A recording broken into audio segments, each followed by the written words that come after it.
Hello everyone, this is me Sadia है और मैं आपके लिए लेके आई हूँ एक और रीडिंग जो कि होगी for who ever needs it. Topic reading का रहेगा उन लोगों के लिए जो जानना चाहते हैं कि क्या आपका पर्सन आपको मिस कर रहा है नो कॉन्टैक्ट की सिचुएशन में, हाँ या ना। इस रीडिंग में हम आपके पर्सन के मैसेजेस भी ऐड करेंगे, सो स्टे ट्यून। और रीडिंग शुरू करने से पहले रिमाइंड करवा दूँ कि ये एक जनरल रीड है, सबके साथ मैच कर भी सकती है और नहीं भी। जो बातें जो मैसेजेस मैच करते हैं आप उन मैसेजेस को पिक करो और बाकी सब कुछ हो जाए। अगर आप पर्सनल रीडिंग्स चाहते हो पेपॉल से या इजी पैसे से पेमेंट कर सकते हो, सिर्फ तभी रीच आउट करो ताकि आपका भी टाइम वेस्ट नहीं हो और मेरा भी। So let's dive into the read. And reading शुरू करने से पहले मेंशन कर दूं कि ये है मेरा channel Sadia tarot on YouTube, जहाँ पे आप ऑब्वियसली ये रीडिंग देख रहे हो। बट अगर आप इसके अलावा कहीं पे भी फेसबुक पे या किसी भी और प्लेटफॉर्म पे ये रीडिंग देख रहे हो, that's not me. So don't purchase any personal reading जो आपको अपना व्हाट्सएप नंबर देता है या फिर इंडिया का नंबर देता है, दैट्स नॉट मी। मुझे कांटेक्ट करने का सिर्फ एक ही तरीका है, वो है ईमेल आईडी जो कि सादिया टैरो यूट्यूब चैनल पे आप देख सकते हो और फिर मुझे कांटेक्ट कर सकते हो। सो अपने आप को स्कैमर्स से बचा कर रखो। Let's dive into the read and let's see कि क्या वो आपको मिस भी कर रहे हैं, हाँ या ना। Let's begin. Wow, justice in reverse and 9 of wands।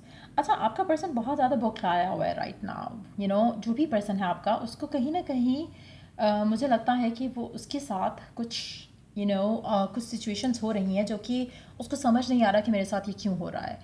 वो डेफिनेटली कुछ स्ट्रगल से डील कर रहा हो सकता है। डेफिनेटली किसी अगर वो आपको छोड़कर आगे बढ़ चुका है तो उसमें उसके साथ जस्टिस नहीं हो रहा, कुछ ऐसा हो रहा है उसकी ज़िंदगी में जो उसको समझ नहीं आ रहा कि ये क्यों हो रहा है मेरे साथ। मेरी इंटेंशन तो ये थी, मैंने तो ये करना चाहा, लेकिन ये क्यों हो रहा है मेरे साथ। तो मुझे लगता है कि कहीं ना कहीं जो जो कारमा है वो उसके लिए वर्क कर रहा है, उसके अगेंस्ट ही वर्क करेगा, क्योंकि शायद जिस तरह से चीज़ें आप दोनों के दरमियान में ख़त्म हुई, वो डेफिनेटली वो अपने सिचुएशन में अंडरस्टैंड करने की कोशिश कर रहा है कि उसके साथ ये सब क्यों हो रहा है। कहीं ना कहीं इस होल प्रोसेस में मुझे लगता है कि उसको आपका ख्याल ज़रूर आएगा। सो डेफिनेटली मुझे लग रहा है कि कुछ ऐसा है जो कि आपके पर्सन के साथ हो रहा है एज अ रिज़ल्ट जो उसने आपके साथ किया। सो कार्मिक एक रिवॉर्ड उसको मिल रहा है जो कि डेफिनेटली अच्छा नहीं है। Let's see more cards here. क्या वो आपको मिस भी कर रहा है, हाँ या ना। The judgement, three of pentacles, seven of pentacles and seven of cups. Underneath the deck we do have the sun. मुझे लगता है कि आपका पर्सन जो भी है, जिसके साथ भी आप करंटली डील कर रहे हो, इसके और आपके दरमियान में बहुत सारे इश्यूज़ जो हैं वो इसके काम से रिलेटेड हो सकते हैं, जो कि आए हों। काम से रिलेटेड हो सकते हैं, लोगों से रिलेटेड हो सकते हैं, चाहे वो काम के लोग हैं या फैमिली मेम्बर्स हैं। लेकिन काफ़ी सारे इश्यूज़ ऐसे आए जो कि जिसकी वजह से कनेक्शन जो है वो संभल पाया। अच्छा, एक और चीज़ यहाँ पर मैं मेंशन करूँगी कि आपका person, like I said earlier, मुझे नहीं लगता कि उसको रियलाइज़ हुआ है अभी तक कि जो भी उसकी ज़िंदगी में उसके साथ हो रहा है वो कहीं ना कहीं आपके साथ गलत करने का नतीजा है, या फिर कहीं ना कहीं एक उसको कामिकली कह लो, या फिर रब की तरफ से एक होता है ना कि आपने किसी के साथ गलत किया हो तो आपके साथ हो जाता है। वो उस तरह की किसी सिचुएशन से डील कर रहा है। सो मुझे लगता है कि राइट नाउ अगर मैं बात करूँ तो मुझे नहीं लगता कि वो पर्सन अंडरस्टैंड कर रहा है कि उसके साथ ये सब क्यों हो रहा है, क्यों उसकी ज़िंदगी में डिफ़िकल्टीज़ आ रही हैं। लेकिन मुझे लगता है कि कहीं ना कहीं आगे जाकर उसको रियलाइज़ होगा। राइट ना हो सकता है कि वो अपनी उलझनों में इतना उलझा हो कि वो आपके बारे में ज़्यादा सोच नहीं रहा, टू बी वेरी ऑनेस्ट। लेकिन मुझे लगता है कि आने वाले टाइम में उसको ये जो अवेयरनेस है वो आ जाएगी। मुझे एक भी कार्ड यहाँ पर ऐसा नहीं है जिससे मुझे लगा हो कि वो आपको मिस कर रहा है या आपके बारे में सोच भी रहा है। लेकिन एक वो वाइब है जहाँ पर वो कुछ भी वर्कआउट करना चाह रहा है, उसके साथ नहीं सही हो पा रहा है और उसकी चीज़ें, उसकी ज़िंदगी उसके लिए उलझती चली जा रही हैं, मसले ख़राब होते जा रहे हैं। सो मुझे उस तरह की एनर्जी लग रही है। और no matter how much this person tries to stay calm happy, चीज़ें नहीं हो पाएंगी उसके लिए उस तरह से। और तब उसको रियलाइज़ होगा कि कहाँ पर उससे क्या मिस्टेक हुई है। Let me take two more cards from the middle of the deck.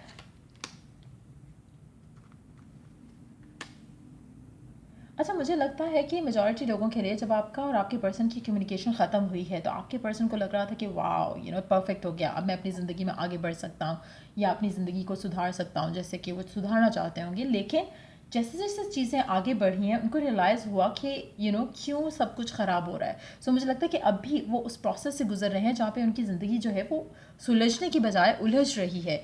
चाहे वो काम है, अगर उन्होंने काम को प्रायोरिटाइज़ किया तो उनका काम जो है वो ख़राब हो रहा है। अगर उन्होंने फैमिली को प्रायोरिटाइज़ किया तो फैमिली में सिचुएशन उनकी ख़ास कुछ अच्छी नहीं चल रही है। So whatever has been the reason, चाहे वो एक नया पर्सन ही क्यों ना उनकी ज़िंदगी का हिस्सा बना हो, लेकिन वो कुछ भी वर्कआउट उनके लिए उस तरह से नहीं कर रहा। सो मुझे लगता है कि वो डिफरेंट उलझनों में उलझते जाएंगे आने वाले टाइम में, और उनकी उनकी ये रियलाइजेशन तब होगी उनको कि कहीं ना कहीं वो उनका कामिक रिवॉर्ड है जिससे वो गो थ्रू कर रहे हैं। सो उस तरह की सिचुएशन मुझे डेवलप होती दिख रही है यहाँ पर। लेट्स से कि आपके पर्सन के मैसेजेस क्या हैं आपके लिए, आपके पर्सन के मैसेजेस क्या हैं आपके लिए। Second,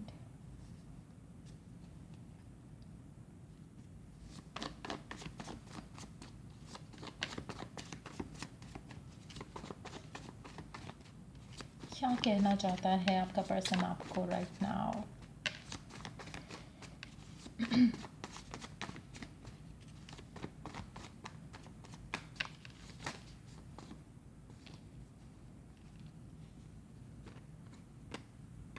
okay, so let's see क्या मैसेज है आपके पर्सन का आपके लिए। Nobody can ever love me like you do, I value you. So definitely उसको एक रियलाइजेशन तो डेफिनेटली हो रही है कि आप जितना प्यार और आप जितनी केयर उस इंसान की कोई नहीं कर सकता, तो डेफिनेटली आपको वैल्यू करता है। Now can't wait for us to be back together, वो वेट नहीं करना चाहता कि वो wait it's more like this person can not एक होता है ना कि आपकी डिज़ायर है कि आप जल्द से जल्द एक दूसरे के साथ वापस आ जाओ, ऐसी वो डिज़ायर रख रहा है। I want to feel that way again. वो चाहता है कि आप और वो एक दूसरे के साथ आएँ, वो फीलिंग्स जो वो फील करते थे बीइंग विद यू, वो फिर से फील कर सकें। I need all your love and attention, वो आपका सारा प्यार और सारी अटेंशन चाहता है। वी बोथ आर स्टबर्न, वो जानता है कि आप दोनों बहुत स्टबर्न हो। अच्छा, मुझे लगता है कि जो मैसेजेस हैं और जो करंटली चीज़ें चल रही हैं, आप में से कुछ लोग हो सकता है कि आपके पर्सन को रियलाइजेशन हो चुकी हो, बहुत कम लोग होंगे ऐसे, क्योंकि मेजॉरिटी लोगों के लिए मुझे लगता है कि वो उस अंडरस्टैंडिंग में है राइट नाउ, जहाँ पर उसको कहीं ना कहीं वो डॉट्स को लिंक करना चाह रहा है, वो समझना चाह रहा है कि मेरे साथ ये सब क्यों हो रहा है, क्यों मेरी लाइफ में जो है ये उधम सा मच गया है एक। सो वो चीज़ वो अंडरस्टैंड करने की कोशिश करें। लेकिन येस, अगर हम मैसेजेस की बात करें तो मुझे लगता है कि आप में से कुछ लोगों के लिए येस, आपका पर्सन अंडरस्टैंड कर रहा है और आपके पास वापस आना चाहता है, और वो रियलाइज़ कर रहा है कि उसको आप जैसा प्यार, आप जैसा रिस्पेक्ट, आप जैसा कंपेनियन कोई और नहीं मिल सकता। सो वो चीज़ें उसको शायद आपकी तरफ वापस लेकर आएँ। एक और चीज़ आपका पर्सन अंडरस्टैंड करता है, वो ये है कि आप दोनों स्टबर्न हो। सो कहीं ना कहीं आप दोनों की अपने ईगोज़, अपने इश्यूज़ जो हैं वो इतने स्ट्रांग हो गए थे कि कनेक्शन को आपने साइड पे कर दिया। आप इतने ईगो में आकर आपने वो स्टेप्स लिए, वो डिसीजंस लिए जो कि कनेक्शन के अगेंस्ट थे। तो वो भी पॉसिबिलिटी है कि आप में से कुछ लोगों में से आपका पर्सन जो है वो बीइंग स्टबर्न अपनी ज़िंदगी में आगे बढ़ गया हो, और आप बीइंग स्टबर्न अपनी ज़िंदगी में आगे बढ़ गए हो, लेकिन अल्टीमेटली आप दोनों को वो जो रिग्रेट है वो फील हो रहा होगा। सो कुछ लोगों के लिए ऐसी भी चांसेस हैं। लेकिन हैविंग सेड दैट, मुझे लगता है कि मेजॉरिटी लोगों के लिए ये एनर्जी जो आपके पर्सन की मैसेजेस में आई है, it's more like coming from the future. ये अभी वो फील नहीं कर रहे हैं, लेकिन वो फील करेंगे आफ्टर सम टाइम। और मुझे लगता है कि ये जो अंडरस्टैंडिंग है उनको, ये बहुत ही ग्रेजुअली आएगी।